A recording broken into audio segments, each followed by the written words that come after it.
Hello everyone, Espurr here. Now, what is today? Game on TC, Brian Water. We're watching the slosh. Now, something I'd like to mention. So, when I first got this game, the person who sent it to me mentioned that they felt like they did not know what they did wrong. And you know what? That's fine. But what I want to mention is after they looked at their gameplay, like looked over it themselves to replay. They mentioned they were embarrassed by how many mistakes they made. I know a fair amount of you probably don't look at your replays on your own before you send it to me. So I would like to recommend that. Oftentimes, whenever you're playing the game, the way you evaluate the game can be kind of different, and sometimes wrong, because you're focused on the game. You're not focused on evaluating how well you're doing. You're trying to hit the guy who's in front of you. But we'll see what this guy does. Anyways, here you do have your strikes. You pop. Okay, so no, I will mention when you pop a strike, strikes are neat. They offer a lot of displacement, really powerful displacement as well. The problem is, if you pop them when someone's close to you, you're kind of just asking to die at that point. So popping strikes when someone is rushing towards you and he knows someone can and will rush to you is a really bad idea, because now you're just playing into the weaknesses of your special. Anyways, you do a dumb flank here. I say it, no, it was still kind of dumb. Whatever. Yeah, so you go over here. But actually, it is paying. Maybe I was wrong. I think the flank actually did pay off a lot. Yeah, it was fine. Your flank was fine.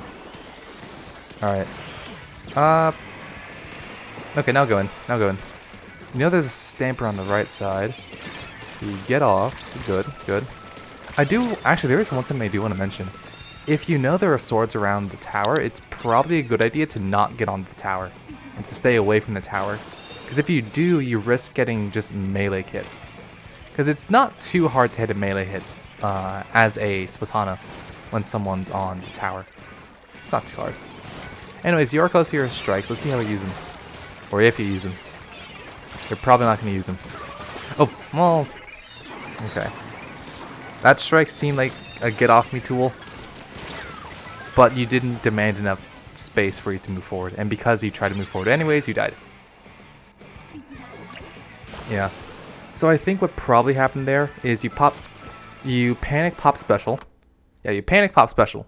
And then once the strike was popped, you thought, hey, I popped some strikes. I should push with these. But because it was a panic strike, you didn't really place your strikes all that well. And then you died because you did not push up good strikes. Anyways, where's that try? Oh, there's the try. You outrange him, you're fine. Yeah, there we go. This way, yeah, that's fine. No one else is riding tower, so you might as well. Yeah, okay, where's the try, actually? Everyone else somehow died, but okay, try's in the base, it's fine. I'd say once the rest of the enemy team respawns, you can probably pop your strikes and be fine. A little bit too early, but yeah, I guess it was fine. This is looking to be fairly good. I really don't like how you just... Okay. Tossing bombs in that moment was really unnecessary. You probably could have just shot them normally. Like, I'm pretty sure if we go back a little bit. Let's see. Yeah, so that 100% was close enough. I think this is when you actually started throwing bombs and all that stuff.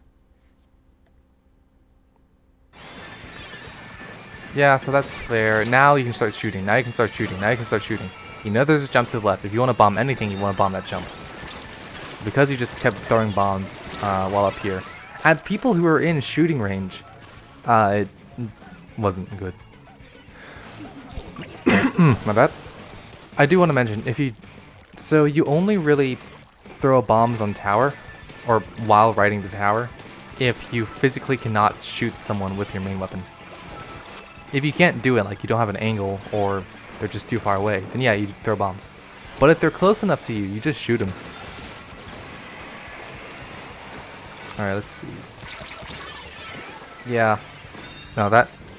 Okay, so I do want to mention, taking that sort of move against this Ultra Stamp, where you hide in a corner and hope they'll pass through, is not really going to work. Main reason why is because the Ultra Stamp has shockwaves right beside it, meaning that if they try to rush, if you try to hide and they try to rush past you, you're still going to die to the shockwaves. Therefore, there's no real point. You might as well fight it, or you might as well leave completely. No point in doing something funny and cheeky. Alright, let's see. So that's a wipeout, and they're 3 up. How do you react to this? There's a Booyah Bomb on the table. You kind of have to hold forward now. You're probably going to lose. Oh! Oh. Well, let's see. You guys still have a pretty good chance at, you know. Okay. This ain't good. I think you lost. Yeah, you did.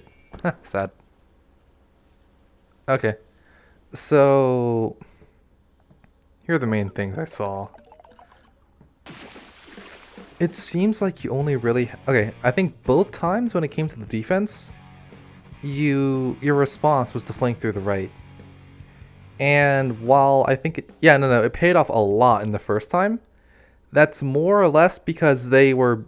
I'm going to be honest, the enemy team was not punishing you at all for doing that. The second time, I think they were punishing you. They did punish you. Or they didn't do it when you immediately... Or they didn't punish you until you actually dropped down. But when you actually did drop down, they were too far away and all that stuff. No, they did punish you. They threw a bomb at you or something like that. What I want to mention is you don't default to the flank route. That's a really bad idea, because the flank route tends to be pretty bad whenever someone actually spots you. It's usually not hard to kill someone when they're at a flank route. So you want to evaluate the situation first before you actually flank, and then determine whether or not you can actually, do it. Because if you actually look at the situation and see whether or not it's actually a good time to flank or not, then you won't, die unnecessarily. The other thing I want to mention is when you're pushing up, I would recommend only really throwing bombs if you can't hit the people with your main weapons. It's usually better to hit them with your main weapons if you can. If you can't, then bombs is what you do. But yeah, that'll be it for today. See y'all.